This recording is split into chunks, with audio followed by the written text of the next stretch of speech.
Les autorités tunisiennes ont arrêté Sadia Mosbah, récipiendaire du prix mondial des champions de la lutte contre le racisme de 2023.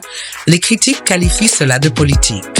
En effet, depuis l'arrestation de l'activiste des droits humains Sadia Mosbah en mai 2024 pour blanchiment d'argent et enrichissement illicite.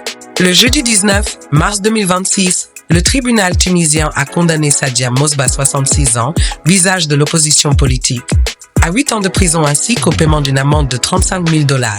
Ce verdict constitue un choc majeur et s'inscrit dans le cadre d'une tentative plus vaste visant à démanteler les groupes de la société civile et à rejeter sur ces derniers la responsabilité de l'incapacité de l'État à gérer la question migratoire, a expliqué l'avocate de Mosbah, Ella Ben Salem. Sadia Mosbah est tunisienne.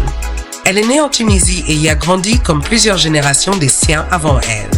Sadia Mosbah est une militante tunisienne qui a consacré sa vie à la lutte contre la discrimination raciale et les préjugés, ainsi qu'à la défense des droits des Tunisiens noirs.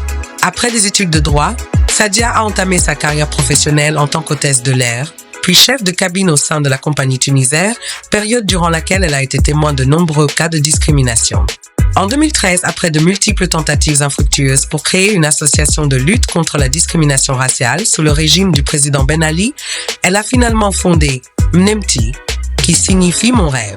Cette association s'attache à sensibiliser le public à la valeur de la diversité et à l'importance de l'égalité, à dénoncer le racisme dans l'espace public, à garantir une protection juridique pour tous, à accroître la visibilité de la population noire dans la sphère culturelle et à promouvoir le développement socio-économique au sein des communautés à prédominance noire.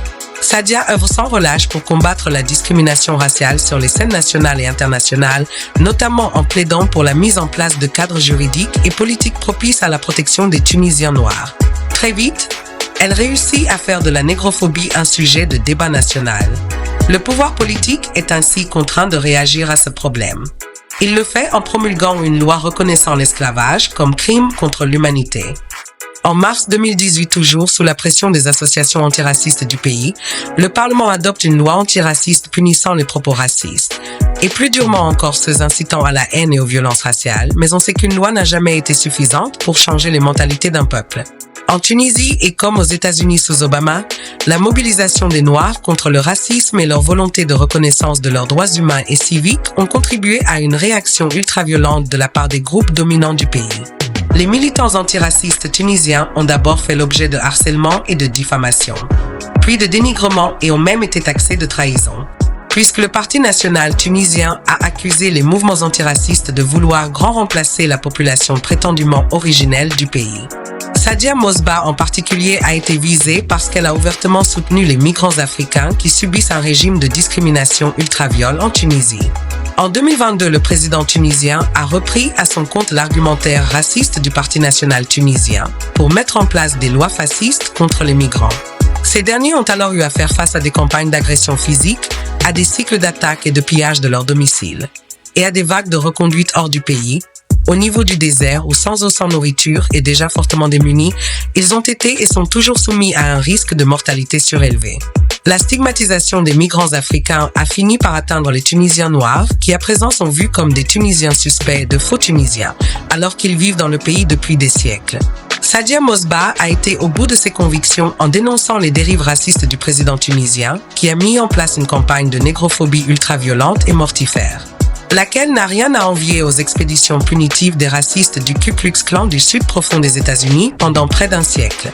Le 6 mai 2024, le président tunisien faisait arrêter Sadia Mosbah pour trahison et contribution au risque démographique. Elle est depuis accusée de vouloir nigrifier la population tunisienne en favorisant l'installation des subsahariens en Tunisie. Autant dire qu'il existe en Tunisie un courant négrophobe séculaire dépassant le cadre des enjeux actuels.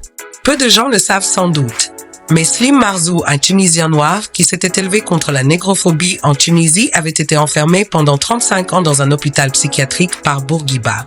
Prix Sadia Mosbah, nom à toutes les formes de négrophobie d'où qu'elles viennent. Lu pour vous par la génération consciente pour une Afrique libre. Un seul peuple, un seul continent, un seul combat pour la libération de l'Afrique.